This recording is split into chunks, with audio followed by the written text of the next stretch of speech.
Where is ICCT going next? Should you buy, sell, or maybe wait on iCore, Connect, INC? In this video, I'm going to cover technical analysis, price predictions, forecast outlooks, all below 2 minutes time.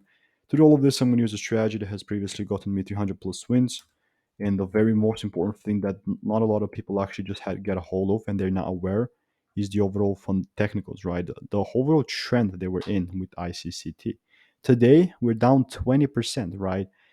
A classic pump and dump play, right? The thing has been overall having not a lot of volume in here. Then what actually happened, right? What happened? Let me just explain you why this is happening. Price went down, taking out all the lows, right? People, big funds put a lot of orders down. The price liquidated all the lows, all the liquidity for maybe the people that were buying.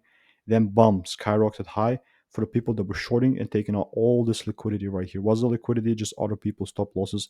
That's how the funds make money, right?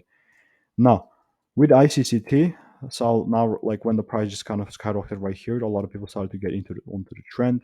I understand. For me, I was definitely waiting to see if the price is actually going to close above this high. And right now, it seems like it's not closing above there, nowhere near.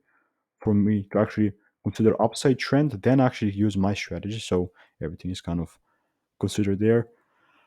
With it, with him, what's next? For me, I'll definitely stay away from it. I don't like how this thing is moving. Very huge manipulation going on into the markets. If it closes above this high, then for me this is a maybe a bullish trend. But go go just trade a thing where it's like less risky, has a lot more volume, and all the good stuff. So this is my perspective and opinion. My rules are not met. There is no point to make a prediction. And if you want to learn my strategy for absolutely free, check out the first link in the description. This is not financial advice.